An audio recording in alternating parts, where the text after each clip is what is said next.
todos os apaixonados por ufologia, sejam muito bem-vindos ao nosso canal.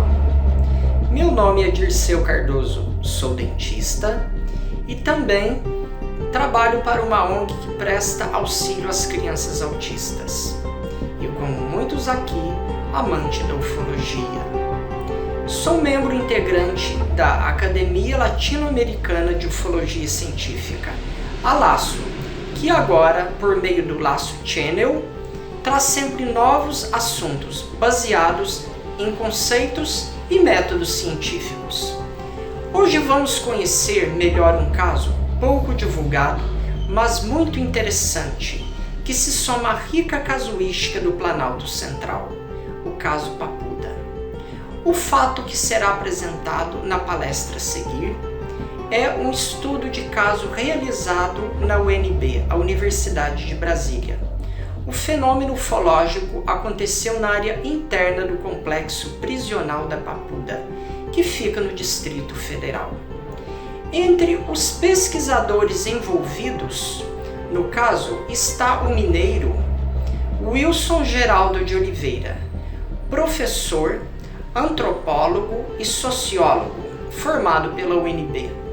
Atualmente ele também é um membro da LASO. Na época, Wilson morava em Brasília e conseguiu acompanhar melhor o que se passou naquele local. Ele traz ricas e interessantes informações sobre o ocorrido naquele presídio e ainda apresenta documentos e relatórios oficiais expedidos pelo Ministério da Aeronáutica. Então convido a todos vocês a acompanhar esse intrigante caso. Há 30 anos aconteceu e eu só tenho a agradecer a vocês pela oportunidade e agradecer também a LASO, ao doutor Navarro, né, por essa oportunidade. Bom, eu não queria falar muito de mim, mas no que respeita à ufologia, eu tenho um histórico de década de 80 para cá. Então, década de 80 para cá significa, na verdade, 79, meu primeiro avistamento de OVNI. E depois disso entra toda uma história de envolvimento no movimento ufológico que faz com que a gente passe por vários caminhos, vocês também certamente já passaram, né? E constitui uma história bastante imbricada em várias nuances dentro da ufologia, do misticismo, né? Do esoterismo, dos aspectos religiosos da questão, até também o envolvimento com a ufologia científica. Depois que eu entrei na universidade fazendo antropologia, eu pude me envolver um pouco mais com os aspectos mais científicos das ciências sociais humanas, abordando esse tema. Enquanto aluno, fui solicitado pela coordenadora do Núcleo de Estudo de Fenômenos Paranormais da Universidade de Brasília, que era vinculado a um centro de curso chamado CEAM, Centro de Estudos Avançados Multidisciplinares, em que era possível estudar ufologia, né, dentro de um conjunto de temáticas que lá já estavam sendo tratadas. Então, me foi pedido para coordenar uma equipe. Eu vou falar disso um pouco mais adiante, de como foi, portanto, esse estudo, esse acompanhamento de um incidente junto ao presídio da Papuda. E a partir daí a gente se envolveu em vários outros casos. E, enfim, estamos aqui. Vamos em frente, então, vou mostrar para vocês o que aconteceu na Papuda em 91. E vocês vão observar também aspectos interessantes da Papuda, do presídio da Papuda, do caso especificamente, de aspectos desse caso que ainda hoje se intrigam a todos nós, né? São significativos para aqueles que estão fazendo pesquisa, né, envolvendo as observações, os registros e as autoridades responsáveis por oferecer, disponibilizar, tratar as informações relacionadas ao tema OVNI no Brasil, principalmente. Porque o nosso caso ele envolve autoridades do Ministério da Aeronáutica, nesse caso, Inclusive, é um caso, né, bastante, como a gente vai ver, no que respeita à avaliação do caso, ele tem aspectos de testemunhais que elevam a credibilidade do acontecimento. Mas vamos lá. Onde está a Papuda? Onde está a Papuda era uma fazenda, né, do Distrito Federal, que está localizada nessa região aqui. Não sei se vocês veem o apontador, provável que sim, né? E aqui aconteceu o incidente que a gente chama de o incidente da Papuda, né? Do presídio da Papuda. Aqui está o presídio da Papuda. Eu quero apresentar isso aqui para vocês, porque é bom a gente fazer uma certa orientação para entender aspectos que vêm daqui a pouco. O aeroporto está nesse sentido, esse retângulozinho aqui. Aqui está o plano piloto e aqui o Lago Paranoá. Ok. A DF-001 sai por aqui, segue esse caminho aqui na direção do ABC, até saída para 040 e vem para Belo Horizonte, né? Porque é pela saída sul que a gente vai para BH. E pela saída norte a gente segue para Tocantins. Ok.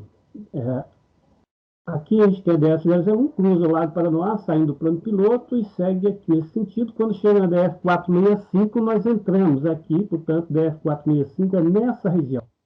É apenas esse percurso aqui. Ok?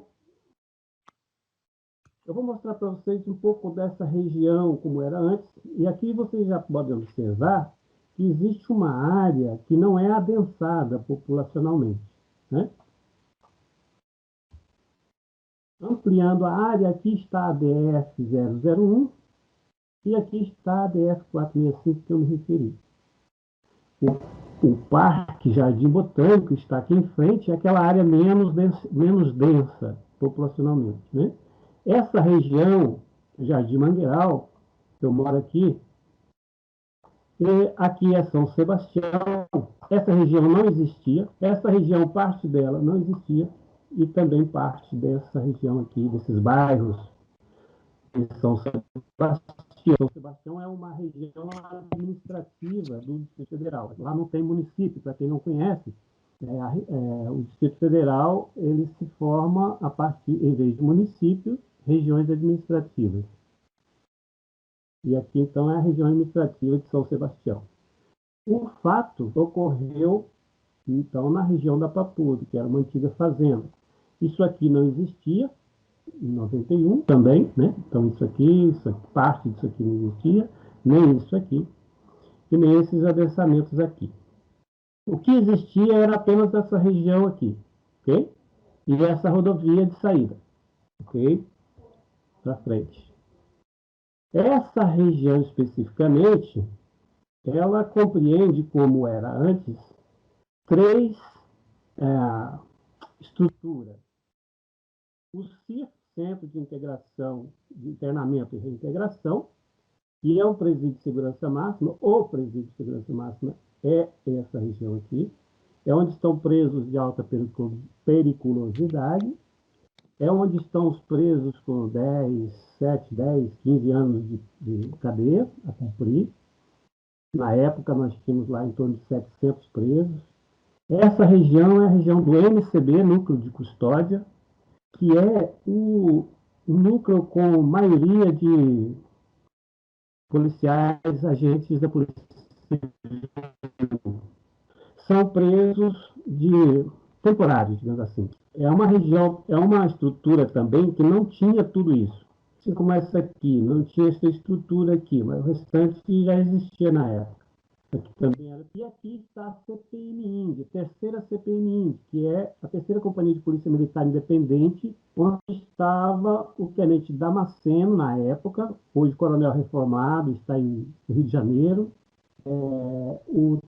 Então, o tenente Damasceno faz uma comunicação com o Ministério da Aeronáutica para informar o que estava acontecendo naquele momento. Nós vamos ver adiante um diálogo, aliás, 4 diálogos que houvera, em que essa relação se evidencia. Eu vou fazer uma observação aqui. Vocês já devem, quem teve acesso ao relatório, quem não teve depois poderá ter, essa região aqui, vamos dizer, essa ravina, isso é um asfalto, né, cortado na terra, né, cortado aqui num acidente de terreno, que faz com que a gente veja dos dois lados um grande barranco.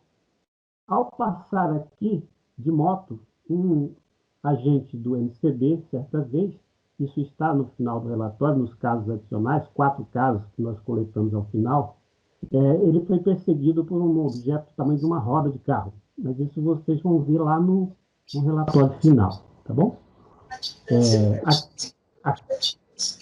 Aqui também houve uma ocorrência e lá, um pouco acima disso aqui, que chama Subida da Mangueira, também houve uma ocorrência de um agente ISIS e alguns outros agentes dentro de uma viatura. Um objeto aparece luminoso, muito luminoso, sobre a viatura no momento em que eles estavam indo embora, tarde da noite. Né?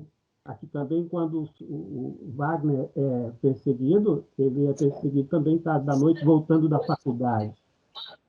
E aqui os policiais estavam em guarda e um clarão acontece. Então, só para vocês entenderem que, além da ocorrência desse dia 11 de 4 de 91, houveram outras ocorrências antecedentes e, posteriormente, também houve ocorrências.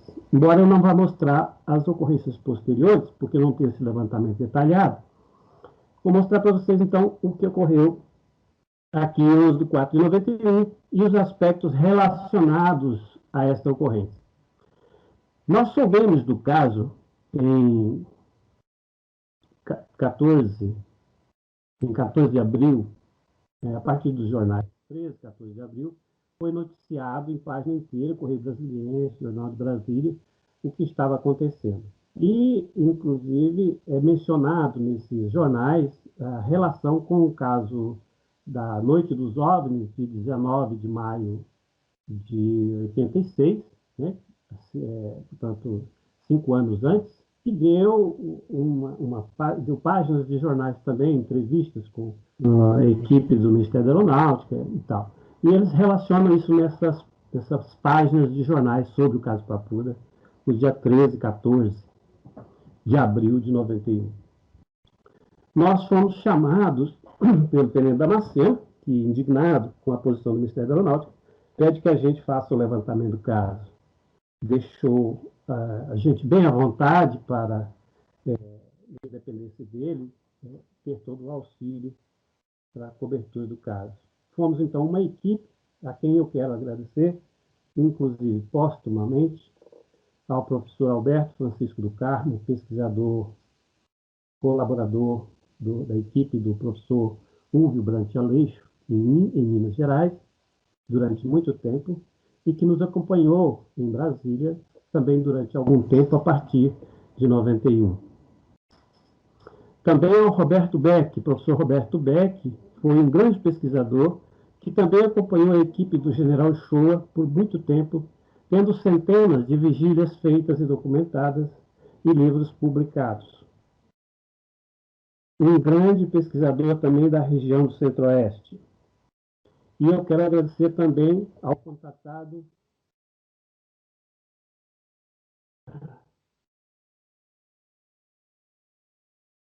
José Tadeu Lima, Paulo Reis, e aos próprios soldados Reinaldo e Tenente Damasceno e toda a equipe de policiais militares que nos ajudou. Também nós tivemos o Ivalton, o Geraldo Marques, que também fez parte da equipe.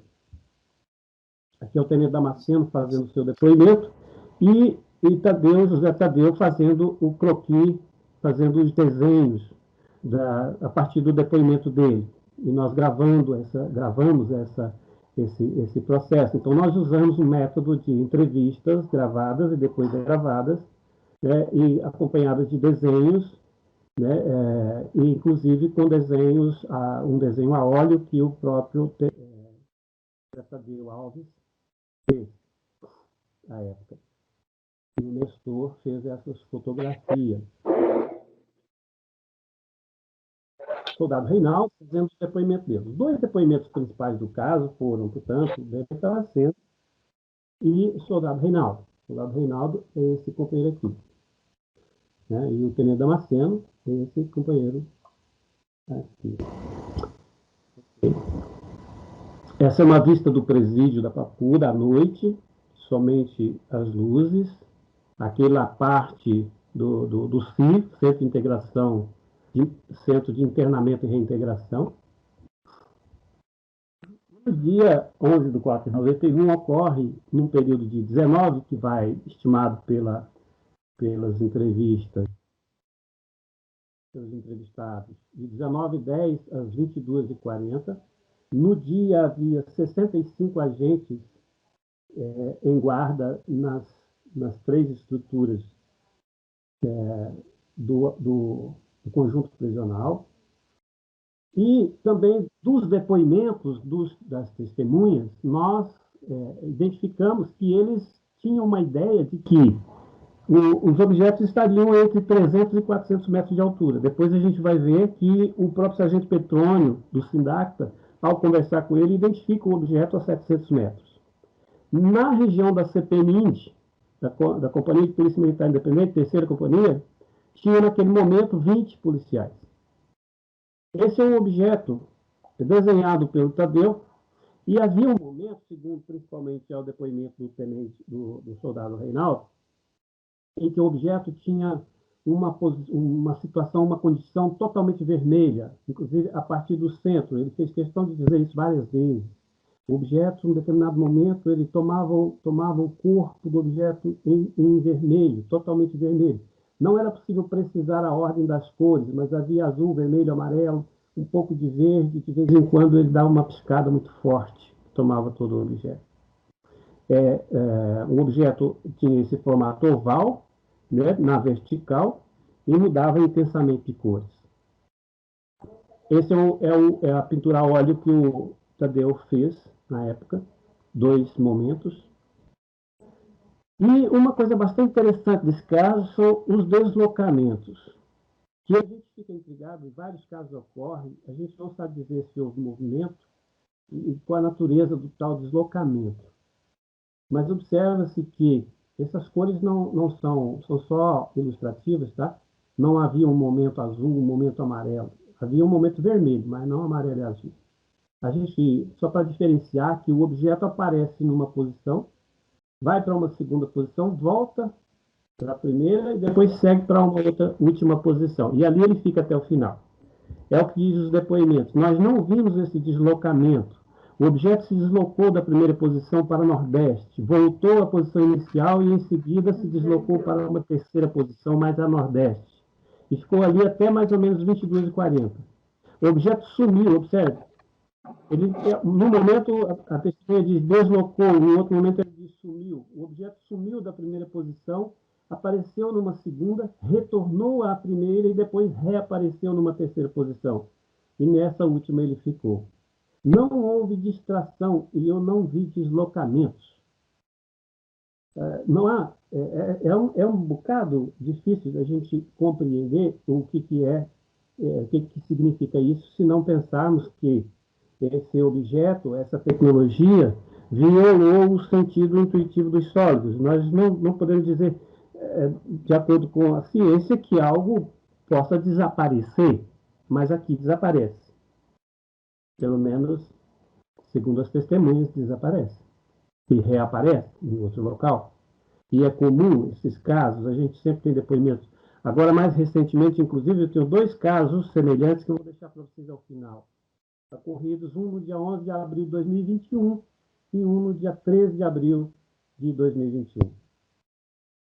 Ontem, né, e no dia 11. Publicado na Uve Brant Aleixo, estudando o caso Amaro, publica na revista Ufológica, número 1, em 86. Segundo muitos relatos, costumam iluminar-se e apagar as luzes e em seguida deslocar-se na escuridão. Quando reacendem as luzes, estão noutra posição. Em avistamento de curta distância, este procedimento parece estar ligado a uma estratégia para surpreender e desarvorar a testemunha.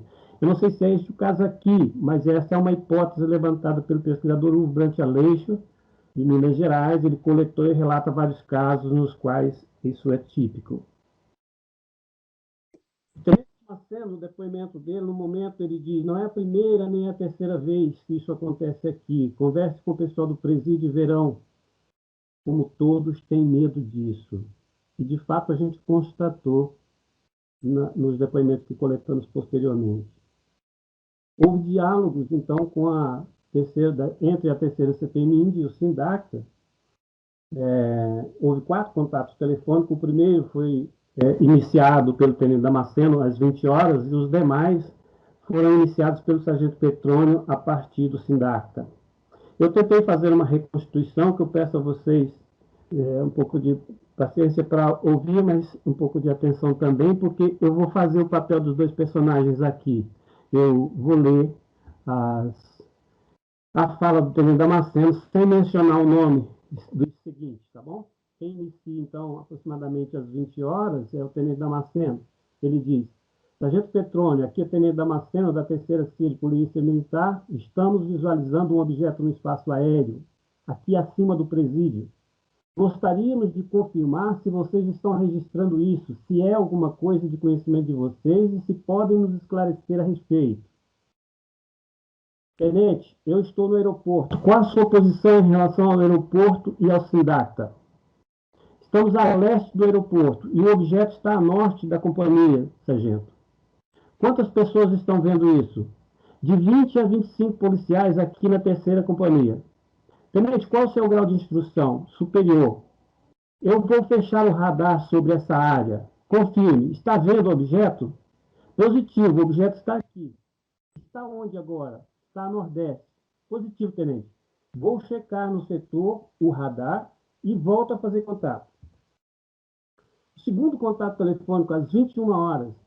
O terceiro foi às 22 e o quarto próximo das 23 horas. O sargento Petrônio começa então o diálogo. Tenente, eu estou com o sargento Alexandre aqui na minha frente. Ele é operador de radar. Aguarde um instante. E ele se volta para Alexandre. Alexandre, feche o radar em cima daquele setor. Mais devagar, mais lento. Fecha a fotografia agora. Grava esse ponto. Ele volta para o tenente. Tenente, eu estou captando ele aqui agora. Ele está a nordeste, a uma altura de mais ou menos, de mais de 2.000 pés. O tenente, positivo. Isso é equivalente a aproximadamente 700 metros. Tenente, eu estou com o meu capitão aqui ao meu lado. Ele está sabendo de tudo. Não sei o que vai fazer. Tenente, sargento, eu conheço esse tipo de coisa. Se para um oficial nosso mandar uma viatura quando recebe um chamado, ele pensa 2 vezes, imagine para um capitão da aeronáutica mandar decolar aviões. Tenente, vou ver o que vamos fazer aqui e volto a ligar. Positivo, sargento. Encerra, então, o segundo contato telefônico. Vamos, então, para o terceiro contato telefônico. Próximo das 22 horas, sargento Petrônio inicia com: tenente, o objeto ainda está aí? Positivo, está aqui em cima do mesmo jeito. O objeto está lá, capitão. Ele fala para o capitão dele, sargento Petrônio. O que vamos fazer?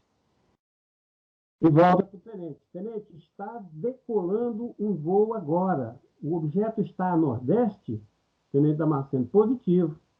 Tenente, me aguarde, vou fazer contato com o voo da VASP.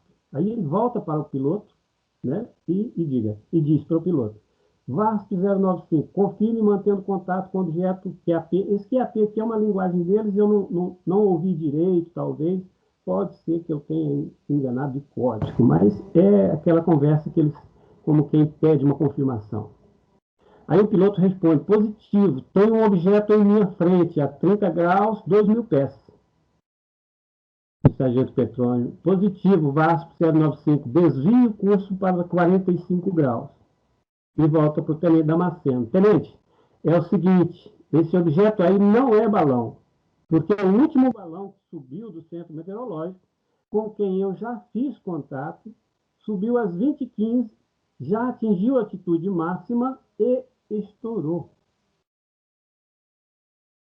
Positivo, sargento, e o objeto está aqui em cima. Pronto, segue-se, vocês verão adiante, quando compararmos os documentos que foram apresentados pelo SECONSAE, pelo NUCONDABRA e pelo CNABR,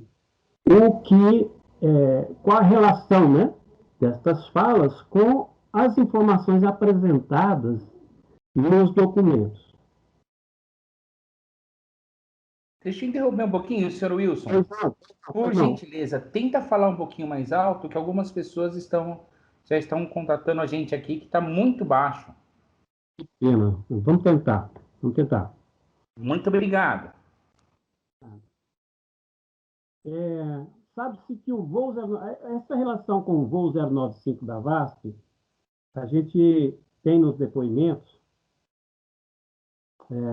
numa afirmação.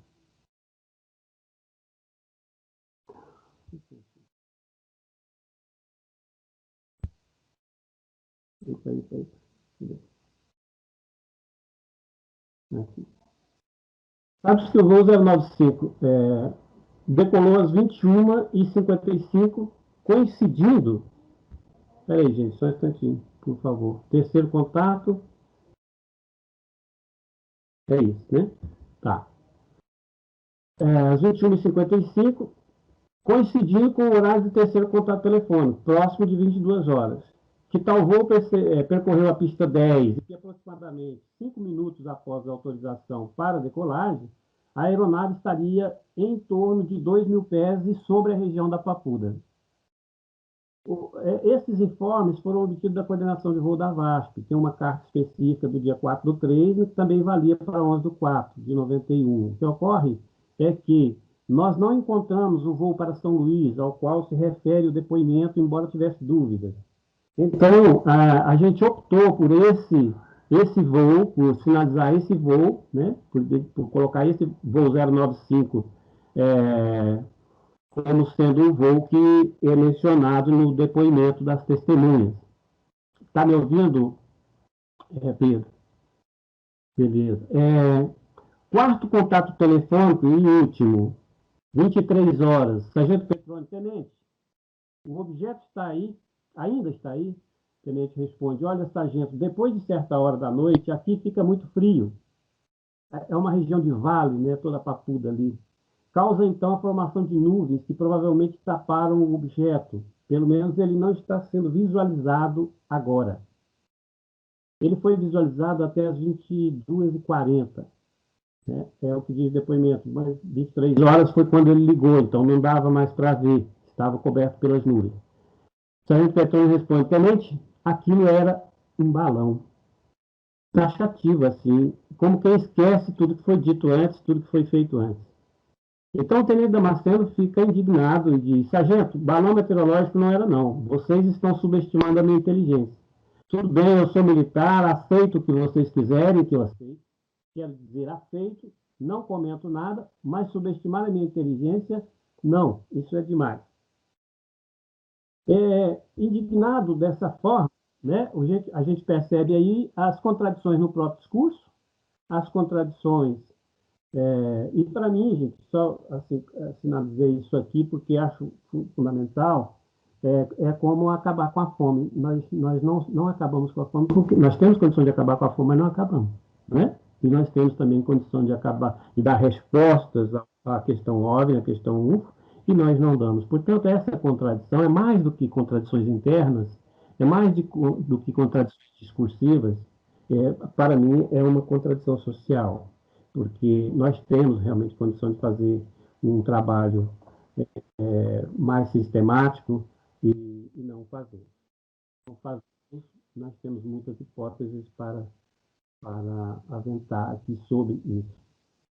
Uma outra contradição que ocorre no âmbito na esfera dos ministérios, eu só dou um exemplo aqui, que é com relação quando o brigadeiro Otávio Moreira Lima foi ministro e quando o brigadeiro Sócrates Monteiro foi ministro. O primeiro caso em 86, como já mencionado, caso de 19 de maio, noite de 19 de maio, que inclusive tem uma citação aí embaixo, vocês depois podem consultar um belo artigo publicado na revista Força Aérea, e pela Mariana Hadi, autora do artigo, e bastante interessante, bastante detalhado sobre como aconteceu, mas veja que foi no dia 22 de maio de 86 que o brigadeiro Otávio Moreira Lima vem a público confirmar e informar sobre o incidente com OVNIs ocorrido em 19 de maio de 86, entre São Paulo e Rio de Campos, mais de 20 OVNIs foram perseguidos e perseguidores de caças supersônicos. O ministro afirmou na época: o governo não tem nada a esconder. Essa fala é também comum em muitos casos, a gente sempre ouve as autoridades falar. Por outro lado, a gente vê também o brigadeiro Sócrates Monteiro fazer uma entrevista ao Jô Soares 11h30, no dia 13/6/91, 5 meses depois do caso Papuda, que acontece em 11 de abril de 91, aliás, 2 meses depois, ao ser questionado sobre a existência de voadores em registros feitos pelo Sindacta, que tais objetos não existem e que os registros de que se falam são anomalias eletrônicas. No caso, 2 meses atrás, do caso Papuda, houve, sim, registros pelo Sindacta. Portanto, ele está negando aquilo que foi, como vocês viram no depoimento das testemunhas e do próprio agente, do operador do radar, dizer que estava à vista, inclusive deslocando aviões de suas rotas para demonstrando que ali havia alguma coisa. A primeira correspondência que nós solicitamos ao Ministério da Aeronáutica, na verdade, o Seconsae libera essa nota independente de solicitação. Ele fez essa nota aqui, não foi pedido nosso. Mas, ao ser liberada, a nota já traz para a gente alguns aspectos contraditórios muito interessantes. Contraditórios com o quê? Com os depoimentos coletados, correto? Às 19h45 do dia 11 de abril, o primeiro Centro Integrado de Defesa Aérea e Controle de Tráfego Aéreo, Sindacta 1, observou na tela de um de seus equipamentos de controle um sinal que, processado pelos computadores daquele centro, não ficou caracterizado como qualquer aeronave que trafegava no local. Ora, aqui nós já temos observou na tela de um de seus equipamentos. Então, uma afirmação aqui. Item 2. Esta ocorrência coincidiu com o lançamento de um balão meteorológico pelo Centro Meteorológico de Brasília, CM1, órgão subordinado ao Sindacta 1. Aqui é interessante porque ele já começa a direcionar a gente para uma interpretação de que se trata de balão. No item 3, o lançamento desses artefatos é feito periodicamente com o objetivo de identificar as condições meteorológicas da região com fins aeronáuticos. Esses objetos, por suas características de dimensão, velocidade e altitude que atingem, frequentemente são associados a objetos voadores não identificados, sobretudo devido a variações de suas cores ocasionadas pelos reflexos solares de suas superfícies. Ao atingir sua altitude máxima, o balão meteorológico se desintegrou, como previsto, fenômeno este que, observado, pode ser associado ao desaparecimento do suposto OVNI. Vocês se lembram do depoimento do sargento Petroni dizendo que o objeto já tinha sido, não era balão, ele afirmando que não era balão, e que já tinha sido recuperado, já tinha estourado, né? Já foi no terceiro, se não me engano, no segundo, terceiro. 700 metros, positivo, isso aqui vai... Aqui. Não vou 095. Enfim, vamos para frente aqui, que eu acho que é melhor que a gente vai resolver isso mais adiante. Tem outros documentos aqui. Observemos, então, o seguinte. O balão tem uma altitude máxima, ele atinge uma altitude máxima de 25 mil metros. 25 quilômetros. Naquele dia, o ocaso foi às 18h06. 4 horas e 34 minutos após esse horário,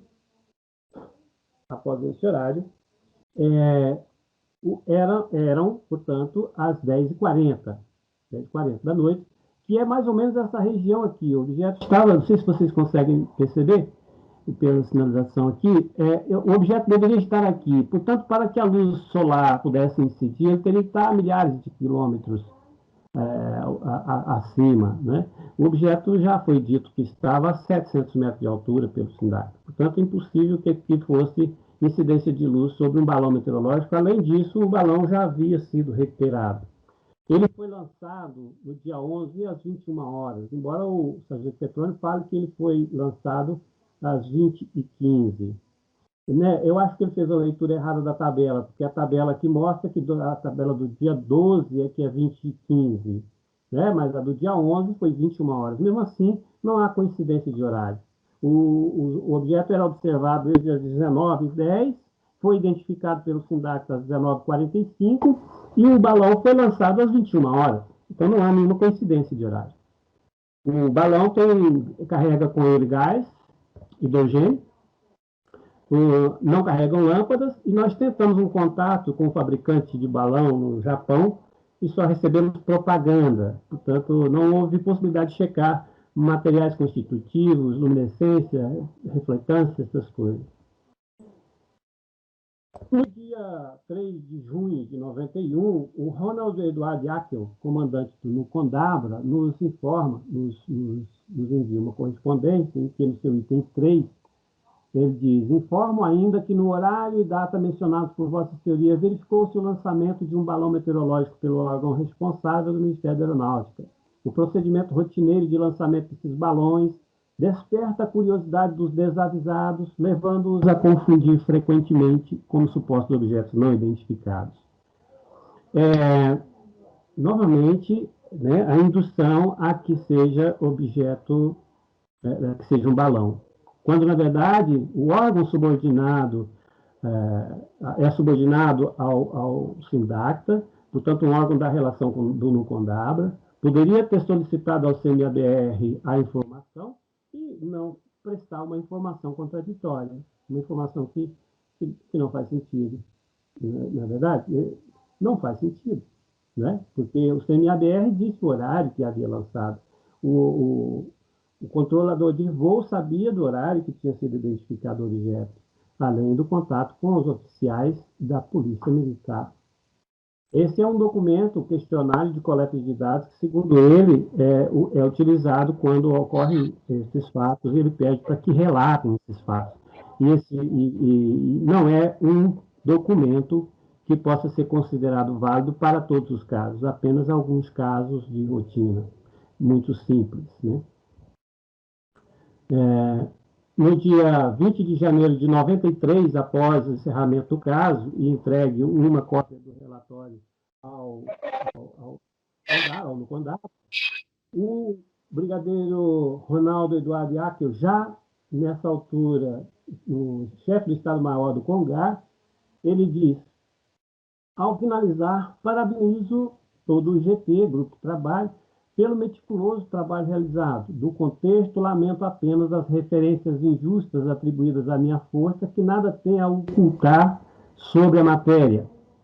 Quanto à defesa aérea, ela se destina, em princípio, ao exercício do controle do espaço aéreo com segurança e em tempo real. As ocorrências de fenômenos ora postos em discussão são de difícil esclarecimento, porquanto geralmente são comunicados a posteriori do fato constatado e com pouquíssimos elementos que possam proporcionar uma avaliação mais acurada. Comunicados a posteriori do fato?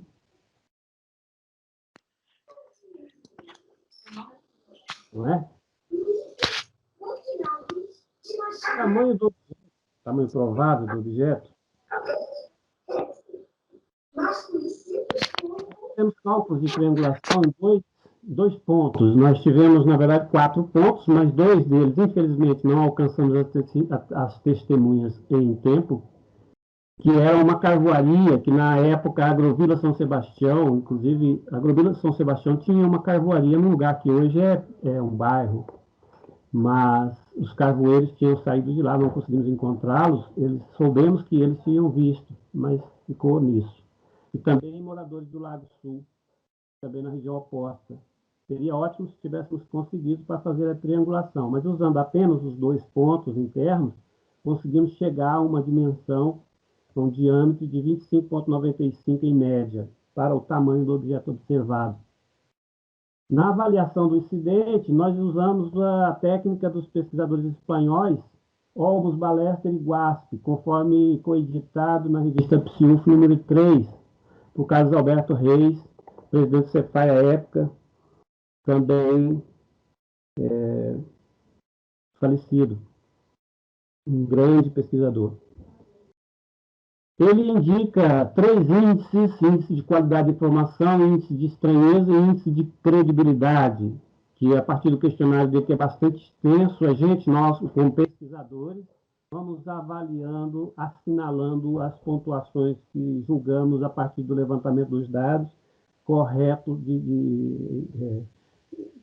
que julgamos factíveis, né? E vamos, a partir daí, identificando os índices que entram numa equação e, posteriormente, nos dará o índice de certeza, que, segundo eles, na maior parte dos casos, não atinge mais que 50%. Um pouquinho mais de 50% já ocorreu, mas é raro. Nós ficamos felizes com 38,9%. Finalmente, não se pode dizer que naquela data, 11/4/91, foi registrado um balão meteorológico ou uma aeronave nas telas dos aparelhos SINDAC que estão em Brasília, como eles próprios dizem. Os dados indicam ainda que os aparelhos do referido órgão estão um pouco se enganaram, ou seja, não registraram simples anomalias eletrônicas.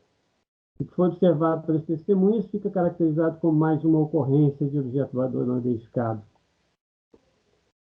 E é isso, espero ter cumprido o meu tempo, pessoal, e fico aberto a questionamento.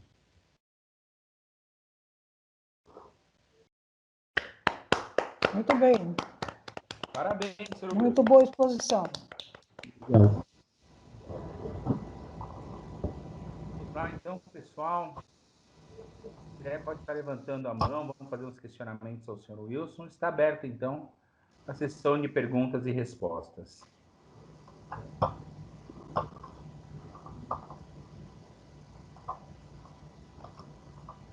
Alguém tem alguma pergunta para estar fazendo para o senhor Wilson?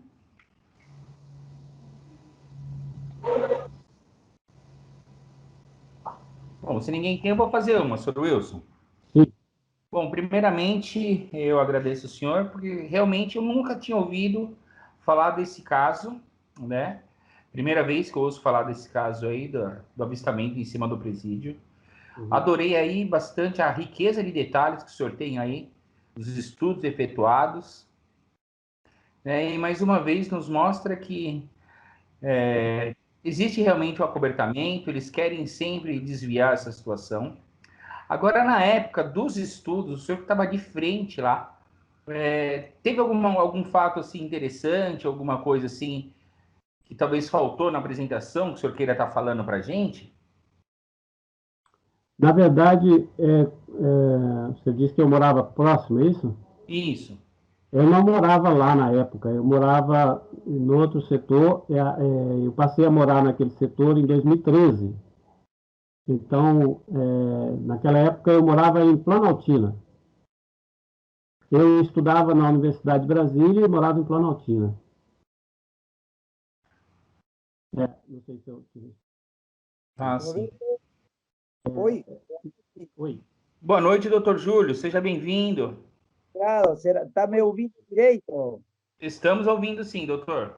Em primeiro lugar, boa noite a todos. Desculpe a demora em entrar, porque teve uma emergência aí no hospital. Mas pude assistir, né, pelo celular, né, que deu para apreciar, além de que eu revisei também o trabalho original de Wilson. Está de parabéns, Wilson.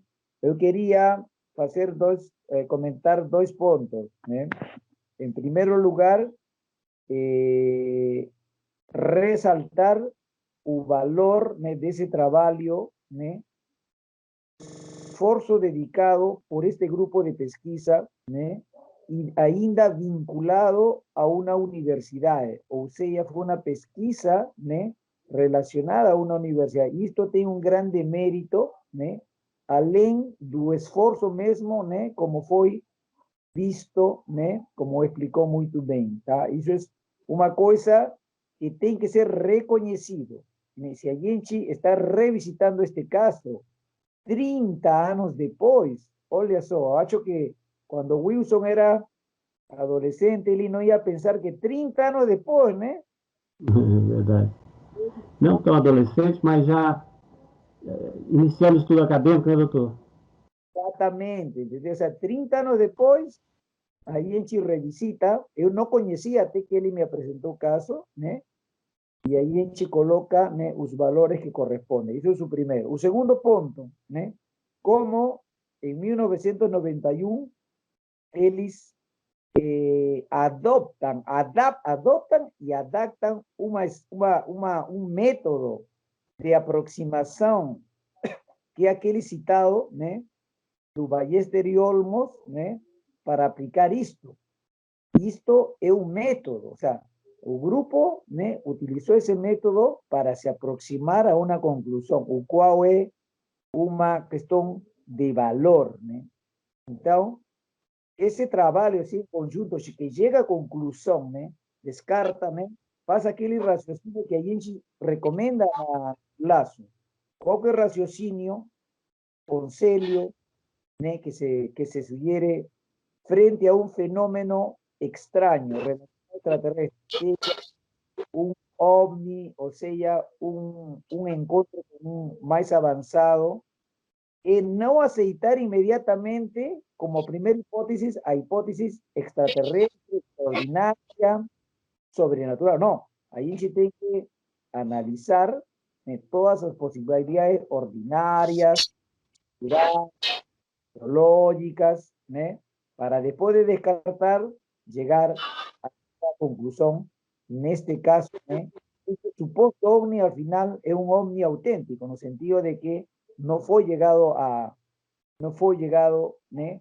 A concluir como algo de naturaleza humana, ¿no? Ahí querías colocar esos dos puntos, dar un parabéns nuevamente y dejar a alguien que quiera comentar más, ¿no? ¿Ya? Paso a palavra ao resto. Eu gostaria de deixar uma próxima tela, aqui, não sei se está compartilhando ainda.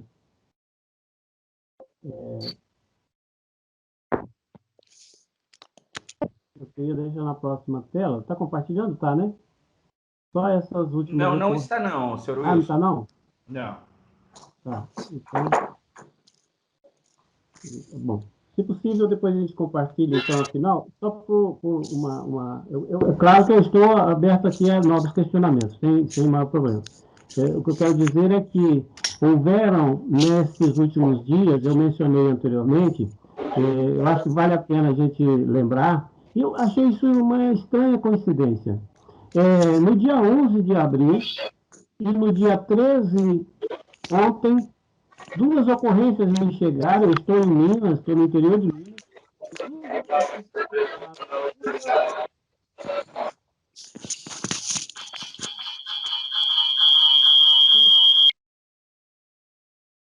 Posso continuar? Pode continuar, senhor Wilson.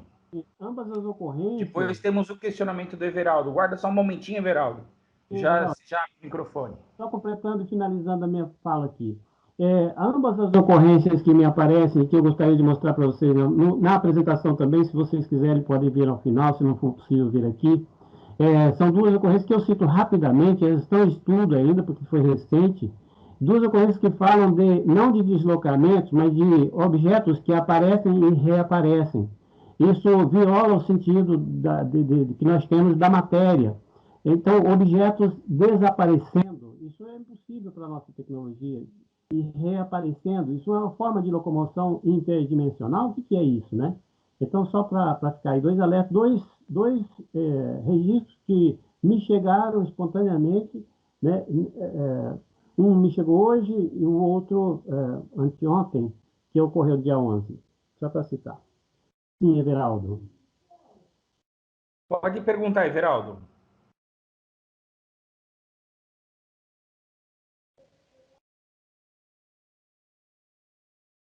Pera um pouco. Oi, estão me ouvindo? Sim, agora estamos, Sim. Everaldo. É, que eu tô aqui na rodoviária, ainda não cheguei em casa, tô fazendo uma hora aqui. Eu queria perguntar para o Wilson, eu já conheci esse caso da Papuda, só que eu tinha algumas informações que parece que houve alguma interferência nessa parte de telefone ou falta de luz, alguma coisa assim, nesse sentido. Porque telefone acho que não, porque parece que o pessoal, pelo que eu vi, os militares parece que conversaram pelo telefone, mas houve alguma Sim. interferência de luz, alguma coisa assim? De falta Não, de luz, algo assim? entendi. No dia, Everaldo, no dia não houve. Não houve isso, não foi relatado, tá? O que houve foi, posteriormente, quando as redes de televisão estiveram lá, houve depoimentos de alguns soldados, alguns policiais militares, que informaram que periodicamente ocorre falta de energia, dificuldade com telefonia, estas interferências.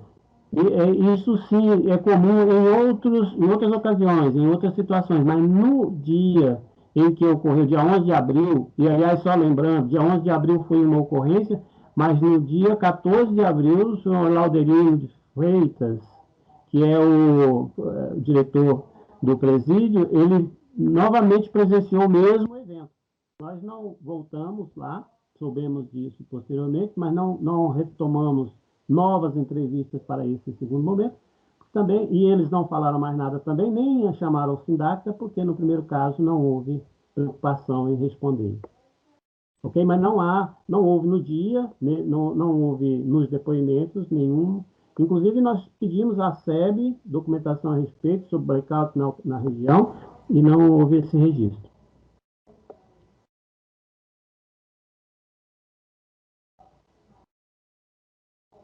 Não sei se eu respondi ao Everaldo. Respondido, Everaldo? Você está sem áudio, Everaldo.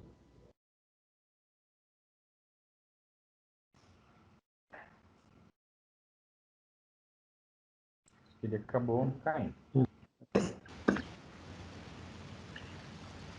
Desculpa a simplicidade da pergunta, mas a mando de quem vem esse comando dele? É visível a contradição, né? Diz que não é balão meteorológico e tal, e depois ele diz, não, é um balão meteorológico. A quem ele está subordinado que recebe essa ordem para passar a incrementar essa mentira? Você tem noção? O controlador de voo, no caso? O controlador de voo, ele menciona que não havia que não era um balão, né? Ele informa isso, não era um balão meteorológico, e que ele já havia feito o contato com o CMA-1, na época era CMA-1, hoje é CMA-BR, Centro Meteorológico de Aeródromo, e que é o responsável, e subordinado ao SINDACTA, o responsável por emissão de balão. O balão meteorológico ele tem a função específica de verificar direcionamento de vento, essas coisas, condição atmosférica, e ele ligou no CMA-1, né, e já tinha tido a informação de que não havia, que o balão já tinha sido emitido. Só o que ele diz que é diferente da documentação é que o horário de emissão do balão que ele menciona é 20h15, quando no documento o horário para o dia 11 da emissão do balão foi 21 horas. Então, assim, há esse contraditório. Mas no dia 12, o horário é exatamente o que ele disse. O horário é 20h15, o horário de lançamento do balão. Então, há aí, parece, uma leitura diferente do documento, se é que ele viu o documento, ou a pessoa que leu isso no próprio SINDACTA, no próprio CMA-BR, pode ter informado diferente para ele. Mas em nenhum dos casos interfere, porque não interfere, quer dizer, não há coincidência de horário para lançamento de balão e observação, e nem para detecção informada no documento no Condabra, que foi 19h45.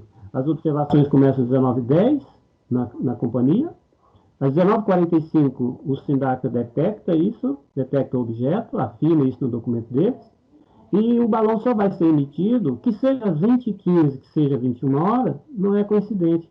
Ele é emitido nesse horário e leva um tempo para ser recuperado. Provavelmente ele vai ser recuperado próximo de 22 horas. Não há exato o horário de recuperação. Mas não é mais que isso, porque às 22 horas ele falava com o sargento Contenente Damasceno e dizia que ele já tinha sido recuperado. Tinha estourado, né? Bom, o Marcos também levantou a mão, então vou pedir para o Marcos fazer sua pergunta. Fabiana, já se prepara e pelo horário a gente vai fazer a última questionamento aí para o senhor Wilson. Bom, gente? Pode falar, Marcos. Boa noite a todos aí. Wilson, primeiramente, parabenizar pela excelente explanação, muito rica em detalhes, né?